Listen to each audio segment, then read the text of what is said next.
The confirmed cases have crossed 5 lakh. The world's biggest cities are shut.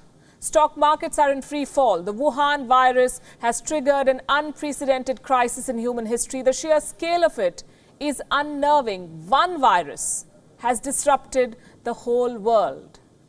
And this leads us to a question.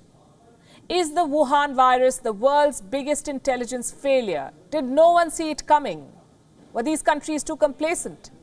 By the time the world swung into action, the virus had already crossed most borders. And now everyone is playing catch-up. Well, almost everyone. There is one country that seems to have an edge right now. The home country of the Wuhan virus, that is China. There is no doubt that China was hit for weeks, that Chinese people suffered. But now China says it has contained the threat. So it's closing down borders and opening up businesses. Fewer cases are being reported. Factories are up and running again. Businesses will take time to revive, but they have made a start. Companies are being encouraged to make coronavirus supplies. They're making equipment other countries might need to fight the outbreak. Gloves, masks, personal protection equipment, even ventilators. So first China put the world in ICU, and now it is selling them ventilators. Is China profiting from this outbreak? As I said, the people of China have gone through unspeakable misery. Thousands have died, they've suffered. But big business and the government now stands to gain in China. And if this sounds too sinister a plot, look at this. This is a book written in 1999, and this could offer clues into the Chinese mindset. It's called Unrestricted Warfare, China's Master Plan to Destroy America. It's a book on military strategy. It was written by two Chinese generals, Qiao Liang and Wang Xiangzu. The book makes an argument. It says that China cannot defeat America in a direct military confrontation, but it can leverage its economic prowess to leave the Americans behind. Now, the book's assessment has some eerie similarities with the present situation. It is being quoted by conspiracy theorists. They claim that amid this coronavirus crisis, Beijing is executing its world domination plan. On this show, we do not go by conspiracy theories to make our assessments, so we set out to look for the facts. What we found was most interesting, and we have that for you tonight. Let's first talk about the situation in China. What is happening in China right now? Restaurants, zoos, even the Great Wall is open to tourists. Not foreign tourists, because they may bring back the virus, but the Chinese are out and about. As we say in television, they're moving towards normalcy. Restrictions are being lifted, factories are coming back online, businesses have resumed in many parts of China. At this rate, China's businesses will be up and running in a few weeks. Not without government help. Like most countries, China too has announced a relief package to revive the economy. Communicated the figure of a totality of 344 billion US dollars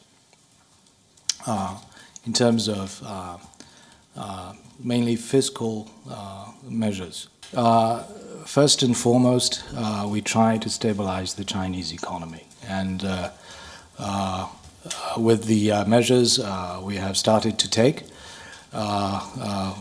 with the return of the work of the workers and the resumption of productive activities by the factories across the country, I think the Chinese economy is coming back to life.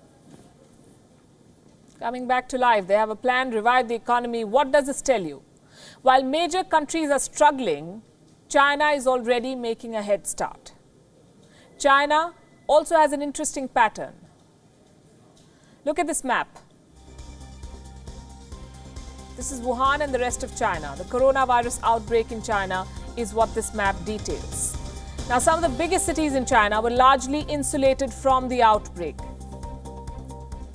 I say this is interesting because while the virus spread and unleashed chaos in the remotest corners of the world, it couldn't do much damage in China's top cities. I'll give you examples with numbers. Let's start with Beijing. Beijing has recorded more than 500 cases. 8 people died in the city. Do you know what's the population of Beijing? 2.15 crores. Shanghai reported 468 cases with 5 deaths. Shanghai has a population of 2.4 crores. Among the 10 most densely populated cities in the world, only 5 deaths, less than 500 cases. The point I'm making is that China's financial hubs have largely emerged unscathed from this crisis. They can bounce back quickly. They're boosting business by creating opportunities. What does the world need right now? Personal protection equipment, masks, they're in short supply. Guess who's filling the gap? Chinese companies, already at work to supply to the world. According to a report, almost 9,000 new manufacturers started producing masks in China this year. They began business in the first 2 months of 2020. China's daily mask production has crossed 116 million now. Many companies have overseas orders. They're selling outside China. One of the biggest companies is Dawn Polymer. This is a Chinese company. It supplies the fabrics used to make masks. Dawn Polymer has a 40% market share in China. And the value of its shares, the company's shares, has shot up by, listen to this, 417% since January. 417% in 3 months. The holdings of the company's founders now stand at a whopping $1.9 billion. The coronavirus crisis has only meant good news for their business. Here's another example of China creating opportunities from the crisis. Buying out distressed assets. Case in point, Australia. The Scott Morrison government is worried about Chinese companies taking over Australian businesses. Reports say Australia's Foreign Investment Review Board is now gearing up. Why? Because they fear takeover attempts from China. Distressed Australian businesses and assets are on China's radar.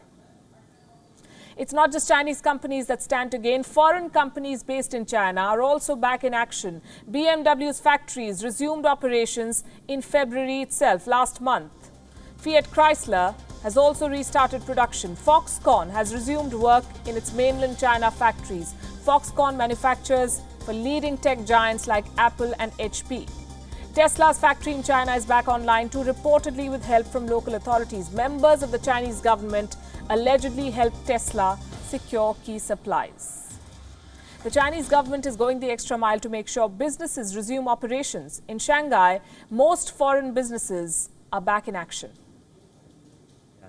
All foreign-funded enterprises have resumed operation, with an 80% employee return rate and a 70% business resumption rate. The overall situation is steadily improving. So while it sounds crass to say that a company or a country profits from a pandemic, these are the bitter facts. China exported a virus to the world. Now the world is sick and China is selling them the balm. And while the world tries to heal, China is already up and running.